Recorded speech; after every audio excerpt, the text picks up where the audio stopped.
مشعوقين. إنسانية اللي عنده إنسانية في الشعوب العربي بالكبار يقف معنا.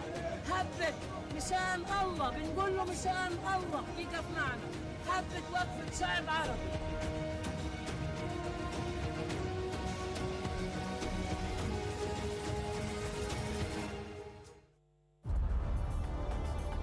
العالم يتغير وبسرعة، ونحن نتابع وبدقة. نحاول الوصول إلى الحقيقة من مصدرها مباشرة.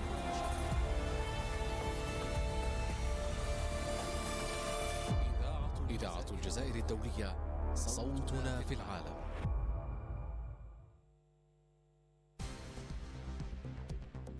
With Radio Algeria International, you will not miss a single major political or economic event.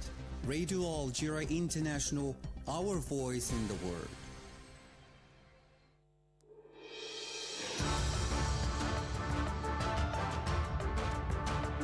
This is the English service of Radio Algeria International. It's time for the news. The Army Chief of Staff, Army General Said Shangriha, is pursuing his visit to China, during which he met with officials of companies specialized in military industries and defense electronics. And Palestinian Prime Minister Mohammed Shtayyeh has called on the UN and European Union to airlift aid to help the population trapped in the Gaza Strip. And the United Nations has paid tribute in memory of the scores of its collaborators who have been killed during the Israeli attacks on Gaza. And those were the major developments. Now the full news edition. Good afternoon. The Chief of Staff of the People's National Army, Army General Said Shangriha, has on the first day of his visit to the Popular Republic of China held an extended meeting with the executive of the Chinese company Polytechnologies, INC, specialized in the military industries, where he received a presentation on the last product of the company. He also received extensive clarification on the progress achieved by China in this field. Chief of Staff of the IMP and the delegation accompanying him held another meeting with the executives of the Chinese company CETC, specialized in defense electronics, where he attended a presentation on the operation of this company and its expertise in the defense and maintenance sector, as well as on the means of coordination and cooperation in order to strengthen the strategic cooperation between Algeria and China. Addressing the current world situation, the Speaker of the Upper House of Parliament, Salah Gujil, deplored the inertia and complicity of the international community in the ethnic cleansing campaign perpetrated by the Israeli occupation against the Palestinians, urging the international community to take legal action before the International Criminal Court against the Israeli occupation. He stressed that colonization is destined to disappear, whatever its duration or the extent of its barbarism, affirming that Algeria will keep providing support for legitimate resistance against colonization until they recover their right to self-determination and independence. And as the humanitarian situation continued to deteriorate in Gaza on account of the Israeli army attacks, the Palestinian Prime Minister Mohammed Shtayyeh has called on the UN and the EU to airlift aid to help the population trapped in the Gaza Strip. Mariam Barshi tells us more. Addressing a council of ministers held in Ramallah, he urged both of them to supply aid to the territory's northern part, as it has been the case elsewhere in the world. The Palestinian Prime Minister said he hoped an increase of the funneling of aid by road that would not be restricted to the crossing point of Rafah, advocating the opening of other corridors. In a similar move, the Palestinian Health Minister made an urgent appeal to the International Committee of the Red Cross, ICRC, to put pressure on Israel to force it to put a halt to its attacks launched over 5 months against the Gaza Strip. During an emergency meeting held in Ramallah, she examined with the representative of the Committee of Occupied Jerusalem and the Red Cross Health Affairs Coordinator the disastrous health situation prevailing in Gaza, notably Israel's repeated attacks on the health system that caused 23 out of 35 hospitals to be out of action. She argued that hundreds of wounded and patients could die at any moment on account of the shortages of fuel, electricity and medicine caused by the ongoing Israeli army bombardments on Gaza. The Humanitarian Commissioner to Humanitarian Aid has called on the Israeli government to respect a genuine and clearly defined humanitarian pauses to allow in aid to Gaza.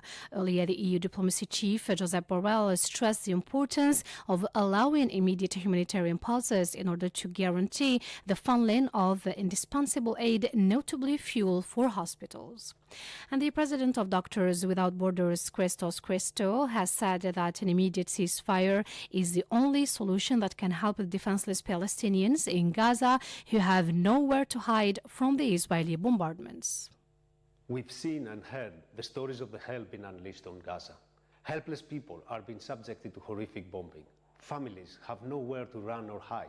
An immediate ceasefire is the only way the people of Gaza can find safety and the essential aid they urgently need. So many people need help. What medical staff can do is just a drop in the ocean compared to the immense needs. Our teams still working in Gaza are exhausted and terrified. Our staff tell us that pregnant women can't get to hospitals to deliver.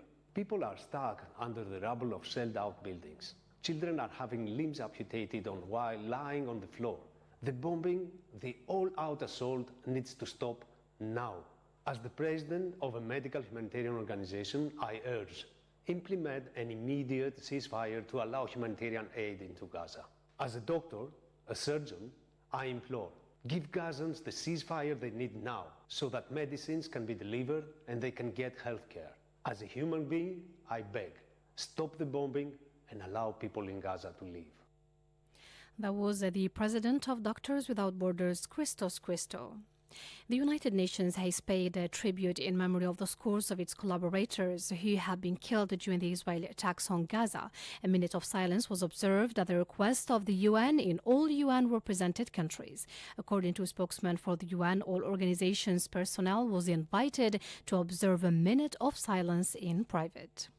And South Africa, a country that has a long and harrowing history of apartheid, relates to the suffering of Palestinians who are being massacred by an apartheid occupation in front of the whole world in Gaza. Contacted by our colleague Abdeslam Hassan, a senior lecturer at the University of Johannesburg, Mohammed Shahid called on his South African government to cut its diplomatic ties with the Israeli authorities as they are committing an ethnic cleansing in the Palestinian territories. So the solidarity of the people of South Africa with the people in Palestine is a complete solidarity that goes back for decades, given that we also had our struggles against apartheid, against racism, and against exclusion. So the people of South Africa, most of the people of South Africa stand completely with their brothers and sisters and brethren in occupied Palestine by any means that are possible for us to do through marches, demonstrations, having discussions, and of course contributions through relief, etc. That is the position of the people of South Africa.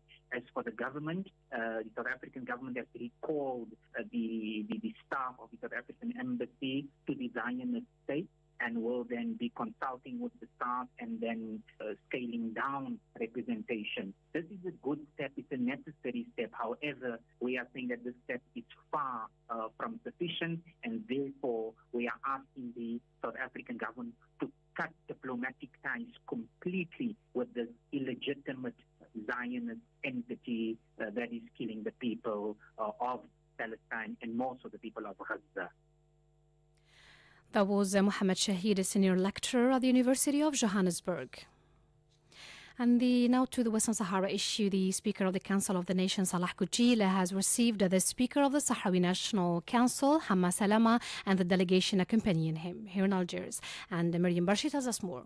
The meeting constituted an opportunity to discuss the latest developments at the regional and international levels, notably in the occupied Palestinian territories. The two sides also examined the Western Sahara issue, notably ways and means to boost efforts and support and solidarity with the Sahrawi brotherly people in their resistance to gain their legitimate right to self-determination. Mr. Gujil reiterated Algeria's known immutable and unconditional positions with regard to decolonization issues around the world, stressing that these positions constitute the foundations of Algeria's diplomacy and foreign policy. The Speaker of the Council of the Nations also held the resistance of the Sahrawi people under the leadership of the Polisario Front in the face of the stubbornness of the occupying state, as he put it. He also highlighted the importance of breaking the media blackout imposed on the Sahrawi cause. For his part, the Speaker of the Sahrawi National Council, Hamma Salama, held Algeria's constant position in support of the oppressed peoples, including its unconditional support for the Sahrawi people in their fight against the occupation. He recalled the deteriorated human rights situation in Western Sahara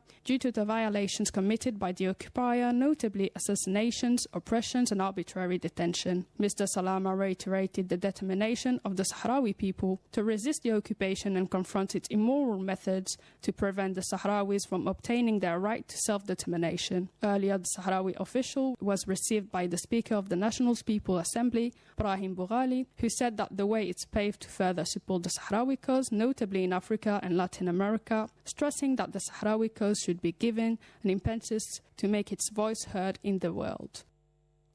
And the Spanish coalition parties, members of the left-wing Sumar coalition, have reiterated their support to the Sahrawi cause and demanded the implementation of the international law for Western Sahara, a non-autonomous territory considered Africa's last colony.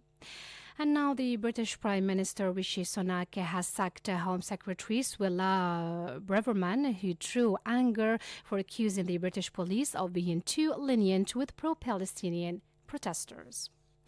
And you're still listening to Radio Algeria International. Back to Algeria now. The 2023 North Africa Energy and Hydrogen Exhibition and Conference has started in the western city of Oran. This year's coalition or edition is held under the theme Promoting Progressive Energy Transition through Technological Innovation. Our colleague Jamal Salmani, who is on the spot, tells us more. Here at the International Convention Center in the city of Oran, the official kickoff of the 11th edition of the North Africa Energy and Hydrogen Exhibition and Conference, or NAPAC, was given in an official ceremony. In his opening speech, the CEO and founder of NAPAC, Jafar Yassini, said the following. In the coming 3 days, let us engage in a fruitful conversation, forge lasting partnerships, and collectively work toward more sustainable and prosperous energy future. I'm confident that the insight and solutions that will emerge from this event will have a profound impact on our industry and contribute to the global energy to cleaner and more efficient energy system. For his part, the chairman of the National Agency for the Valorization of Hydrocarbon Resources, Murad Beljaham, said Algeria has always met the demand of the international market in terms of oil and gas. Moreover, Algeria has always been a stable and reliable supply of energy to meet the demands of international markets. Our country has been and continues to be a trusted partner in the global energy trade, consistently delivering oil and gas to countries around the world. We have established long-term partnerships and maintained strong commercial relations, fostering mutual prosperity and energy security. While we acknowledge the global transition towards renewable energy sources, we also believe that oil and gas is still needed to meet energy demand in the mid and long-term perspective. Our main mission is therefore to always satisfy this demand by relying not only on our own efforts, but also on the contribution of partnership investment in upstream oil and gas. This is a strategic objective that requires from us to develop and exploit all the energy resources available to the country. Later on, the exhibition was inaugurated, in which hundreds of exhibitors will showcase for the next 3 days their technologies, products and services to an international energy and hydrocarbons audience, and to connect with professionals who can be instrumental in building profitable business connections. We met with Tawfiq Mohammed, Chief Operating Officer of the Arise Global Pte Ltd, who told us the following. Arise Global is a Singaporean-based company which is operating in Singapore and in more than 40 countries around the world.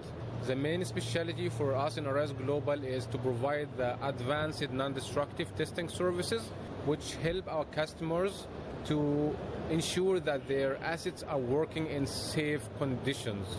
So we came here to NAPIC in Algeria as a great opportunity for us to introduce our services into the Algerian market as well as the market in North Africa, to promote our service and to help our customers to protect their own assets. Several lectures and conferences are to be organized throughout the day, dealing with several topics. The first meeting of the day brought together a number of national and foreign experts who held a debate under the theme Progressive Energy Transition in the North Africa and the Mediterranean regions from the perspectives of national oil companies and international oil companies. Another conference dealt with the same topic but from the perspectives of technology providers. It is worth noting that on today's agenda, a lecture is given under the theme Investment Opportunities Open for Research, Development and Exploitation within the Algerian hydrocarbon mining domain. From the western city of Oran to Radio Algeria International, Jamal Silmani. And now the headlines. The Army Chief of Staff, Army General Saeed Shangri-Ha, is pursuing his visit to China, during which he met with officials of companies specialized in military industries and defense electronics. And Palestinian Prime Minister Mohammed Shtayyeh has called on the UN and European Union to airlift aid to help the population trapped in the Gaza Strip. And the United Nations has paid a tribute in memory of the scores of its collaborators who have been killed during the Israeli attacks on Gaza. That's it, dear listeners, for our news bulletin. I invite you now to listen to an interview compiled and presented by Mohammed Khatel.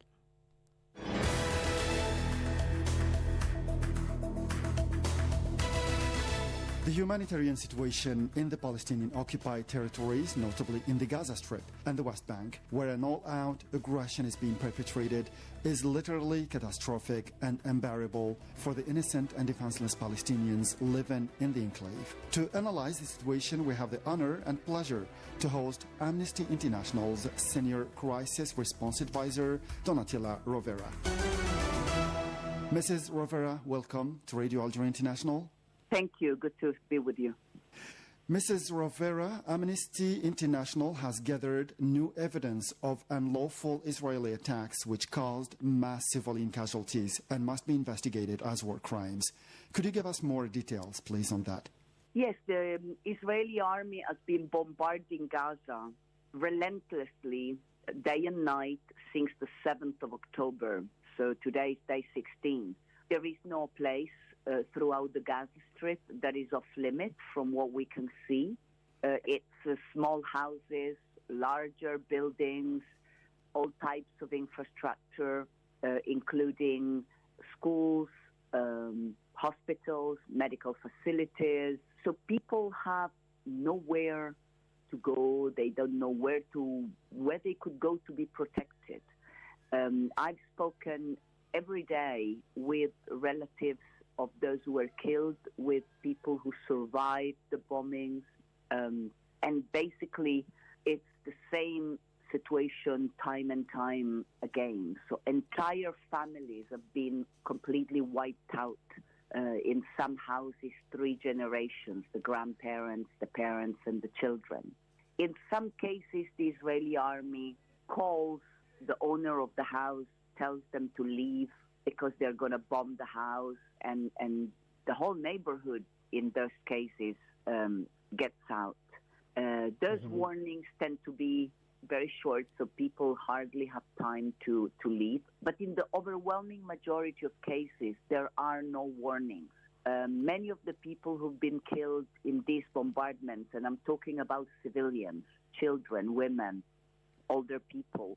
They had already been displaced from their homes, either because they live in the north of the Gaza Strip and they were told by Israeli forces to move to the southern part of the Gaza Strip, or because they themselves simply felt that their homes were in an area that was too exposed and they left and went to stay with friends and relatives in areas where they thought it was safer. And those houses too were bombed, and that's how so many people were killed. So the attacks are indiscriminate. They are carried out using weapons which have very wide impact radius, and so they cause a lot of destruction and they kill people way beyond the targeted areas. So the situation is extremely difficult for the people of Gaza.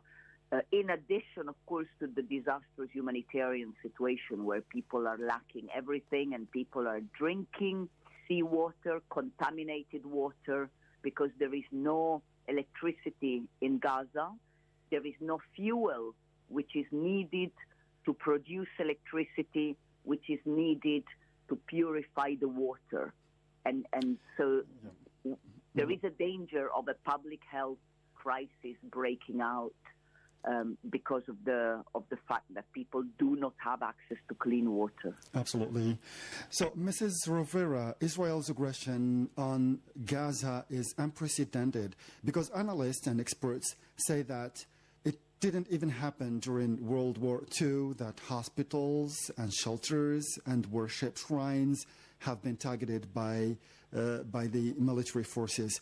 So Israel did it. So how can you evaluate this? Well, I mean, I'm an investigator. Obviously, I investigate what is happening now, and the warfare techniques today are very different than what was available in World War II. We are now in the 21st century, and this is what we need to look at. The attacks that are indiscriminate, which Israeli forces have been carrying out in the Gaza Strip, those bombardments are in breach. They are in violations of international humanitarian law.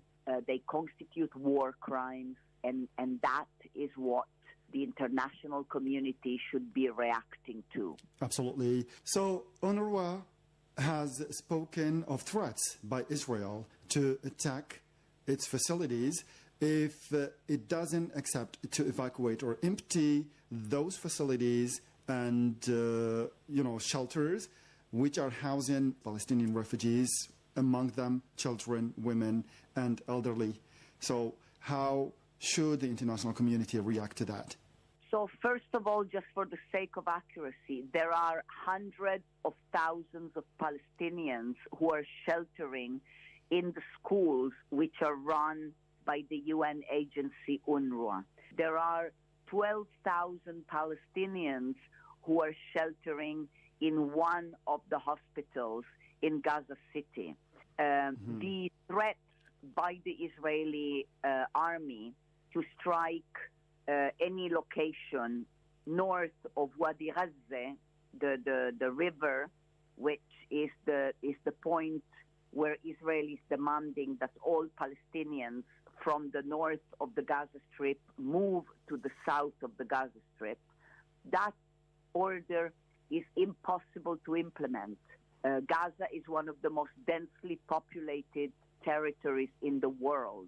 There just isn't space for the 1.5 million people from north of Gaza to move to the south, where the situation is incredibly dire. It's desperate. People are one on top of the other as it is. Secondly, Israel is also continuing to bomb various locations in the south of the Gaza Strip.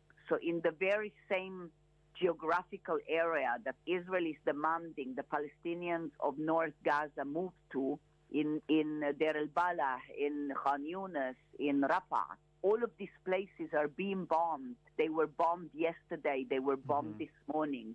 So not only the demand for such a forced displacement of so many people is unreasonable, unacceptable, and not justifiable under international humanitarian law, But the fact is that the area that Israel is telling Palestinians to move to is under constant bombardment by Israeli forces as well.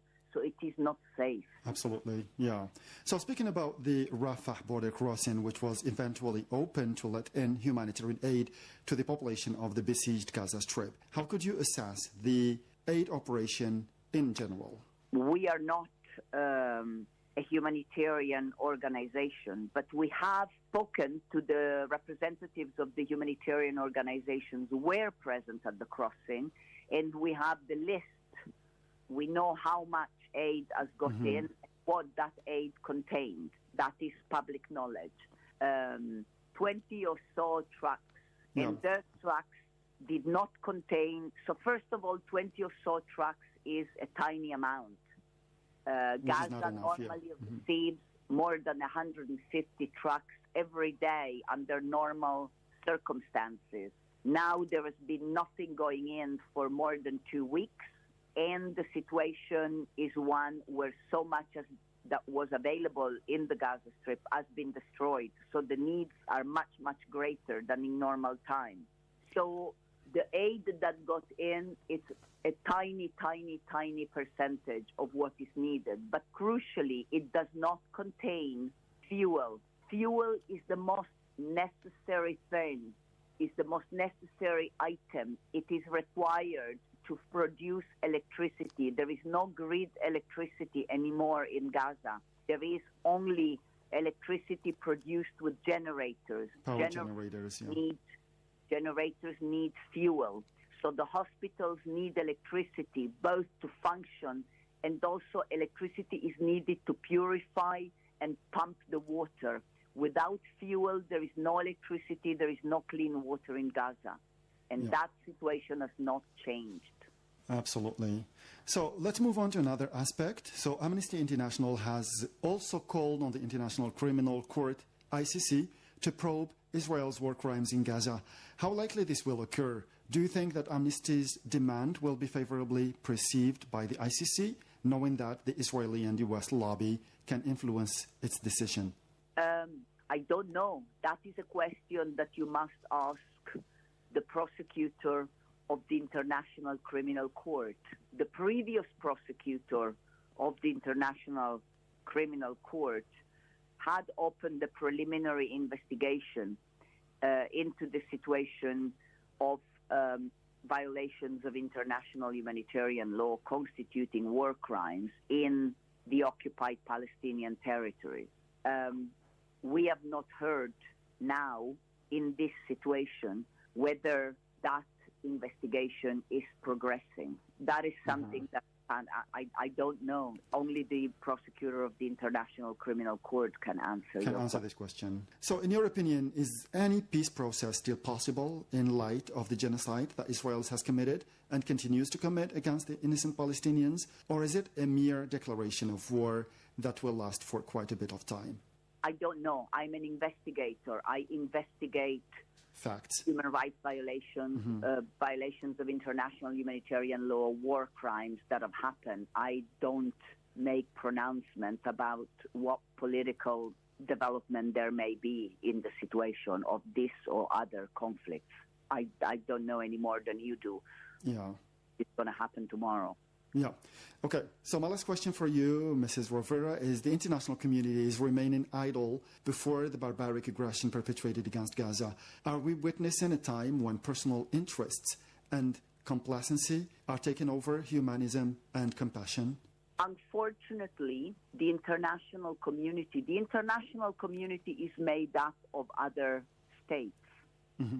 And unfortunately, states vote in and speak about such situation, about conflicts in different parts of the world, according to their own interests.